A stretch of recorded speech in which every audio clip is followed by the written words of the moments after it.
Hello everyone. कहानी की शुरुआत में हम जियांग को देखते हैं जिसकी मॉम ने पहले भी 2 शादी कर चुकी है और अब इसे खबर मिलती है कि वो तीसरी शादी करने जा रही हैं। इस बात पे इसके क्लासमेट्स भी इसे चिढ़ा रहे होते हैं। तभी इनकी क्लास में एंट्री होती है एक ट्रांसफर स्टूडेंट की, जिसके पुराने कपड़ों के वजह सभी उसका मजाक उड़ा रहे थे। जब इसे कोई भी अपनी सीट नहीं देता तो जियांग इसे अपने पास बिठाता है। शीशी इसे थैंक यू बोलती है, बट ही वॉज लाइक अब इतना भी अच्छा नहीं हूँ मैं।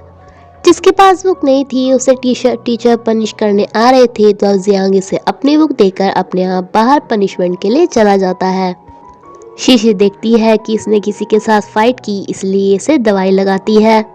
इसकी मॉम इसे बहुत ज़्यादा डांटती है कि तुम्हें क्या लगता है कि तुम अगर ये पिटाई वगैरह खा के यहाँ पे आओगे तो मैं दूसरी शादी नहीं करूँगी। जियांग अभी इस पे गुस्सा होने वाला था जिसने इसे अपनी मॉम से चाटा खाते हुए देखा, लेकिन ये इसे बताती है कि मेरे साथ भी कुछ ऐसा ही है बिकॉज मेरे पापा भी दूसरी शादी कर रहे हैं, लेकिन हाँ हम इस शादी को रोक सकते हैं बिकॉज मेरे पास एक आइडिया है।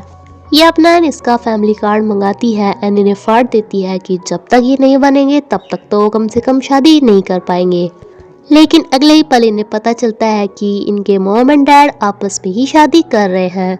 जियांग इससे आके कहता है कि देखो मुझे किसी बहन वगैरह की जरूरत नहीं है, कभी तुम अब मुझे अपने भाई की तरह ट्रीट करने लगो। शीशी और उसकी फ्रेंड को एक काफी ज्यादा लोफर लगता है जो कि किसी के साथ लड़ाई कर रहा था। एक रात को शीशी को कोई रास्ते में छेड़ रहा होता है।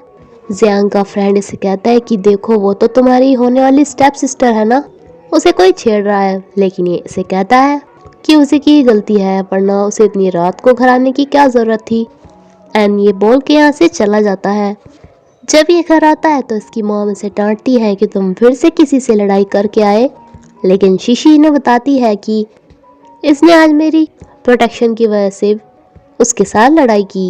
इन दोनों के ही पेरेंट्स की अभी शादी तो नहीं हुई थी, लेकिन उन्हें कहीं घूमने जाना था। तो जियांग की मॉम शीशी को यहाँ पर लाकर कहती है कि कुछ दिनों के लिए ये यहीं पर रहेगी, अपनी बहन का ध्यान रखना। अगले दिन ही जियांग इसे बोल देता है कि मेरे साथ कॉलेज में जाने की कोई ज़रूरत नहीं है एंड किसी को भी ये पता न चल जाए कि हम दोनों एक ही घर में रह रहे हैं।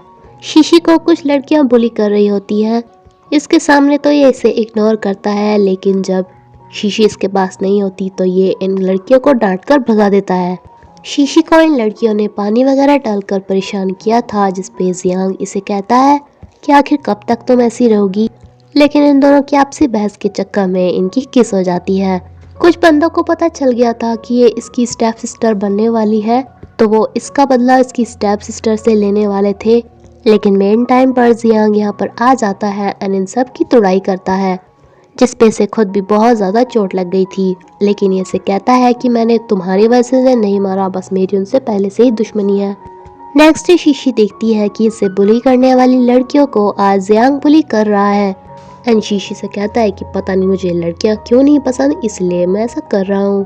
बल्कि आज तो ये सभी के सामने शीशी से कहता है कि चलो घर चलते हैं, जिस पे सब इनके बारे में बातें बनाना स्टार्ट कर देते हैं। एंड शीशी भी इससे पूछती है कि तुमने मुझे मना किया था एंड अब तुमने खुद सबको बता दिया।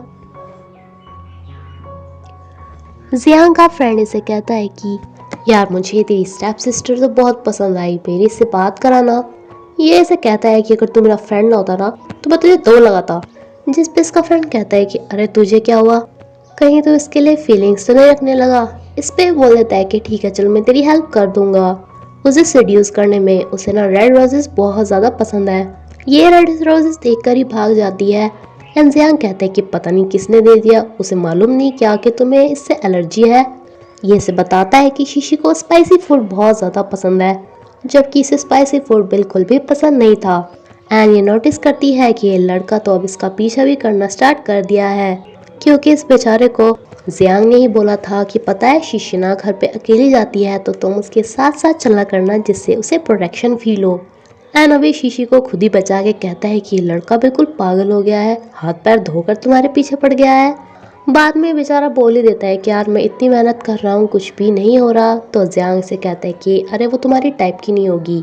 लेकिन इन दोनों की बातें शीशी ने सुन ली थी, जो इसे कहती है कि कोई बात नहीं बिकॉज मेरा क्रश कोई और है। एंड ये सोचकर इसे झटका लगता है। इसका क्रश कॉलेज के बाहर ही रात को एक स्टॉल भी लगाया करता था, जहाँ पे ये एक अलग ही अवतार में पहुँचती है, लेकिन ये इस पे बिल्कुल भी ध्यान नहीं देता एंड बेचारी अपने प्यारा 12 बंस लेकर ही आ जाती है। ये नेक्स्ट डे दूसरे अवतार में जाती है, ये फिर से इसे इग्नोर करता है एंड ये फिर से 12 बंस लेकर आ जाती है एंड तीसरी बार भी ऐसा ही होता है। चौथी बार ये सिर्फ इसकी हेल्प करने आई थी, लेकिन ये इसे कहता है कि अरे तुमने अब की बार मुझसे 12 बंस नहीं मांगे, मैंने तुम्हारे लिए बना कर रखे हैं। एंड ये बेचारा इन्हें देखता ही रह जाता है। ये सभी कॉलेज में एक फ़ोटो क्लिक करवाते हैं, लेकिन जियांग इसमें से अपनी फ़ोटो को फोल्ड कर लेता है। जियांग इसकी आइसक्रीम भी खा जाता है, लेकिन इसका क्रश इसे अपनी आइसक्रीम दे देता है, जबकि जियांग ने सोचा था कि वो इसे इससे भी बड़ी आइसक्रीम देगा। शीशी काफ़ी अच्छी ड्रेस पहन के आती है, लेकिन इतने हाई हील्स में इससे चला नहीं जा रहा था। ये इसे कहती है कि मैं कैसी लग रही हूँ। ये कहता है कि हाँ डेली से थोड़ी ठीक। ये इसके लिए शूज़ लेकर आया था, लेकिन तभी इसका क्रश आके कहता है कि तुम तो हर ड्रेस में बहुत ज़्यादा अच्छी लगती हो। रास्ते में जब कुछ गुंडे शीशी के ऊपर कमेंट पास करते हैं तो इसका एक क्रश गुंडों को तो कुछ नहीं बोलता, बल्कि इसे ही कवर करके कहता है कि तुम ना पूरे कपड़े पहना करो। लेकिन पीछे से जियांग इन सब की अच्छे वाली तुड़ाई करता है। अब ये इसे दवाई लगाती है एंड ये इसे शूज़ देता है कि जब तुमसे सैंडल से चला नहीं जा रहा तो शूज़ क्यों नहीं पहने थे। ये तो यहाँ से चला जाता है, लेकिन इसकी ये फ़ोटो शीशी देख लेती है, जिसे समझ में आ गया था कि जियांग इसे लाइक करने लगा है। शीशी सिर्फ अपने पापा के साथ रह रही थी बिकॉज इसकी मॉम ने तो काफ़ी पहले ही किसी और से शादी कर ली थी। एंड अब उनकी लड़की इसे आकर कहती है कि तुम मुझसे इतनी नफरत क्यों करती हो, क्योंकि मैंने तुम्हारी मॉम को छीन लिया।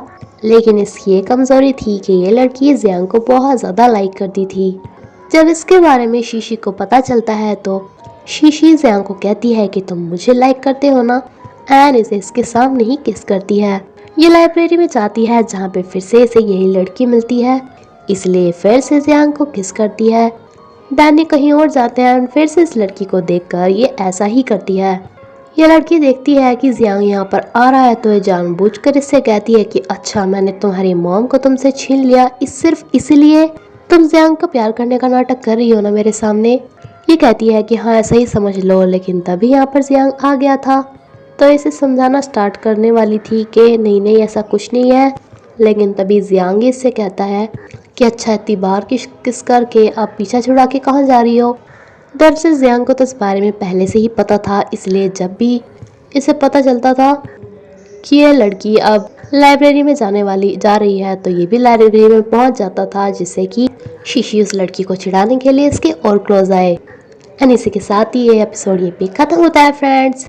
अब देखना ये है कि इनके पेरेंट्स की होने वाली शादी से ये बहन भाई बनेंगे या फिर लवर्स। Thank you.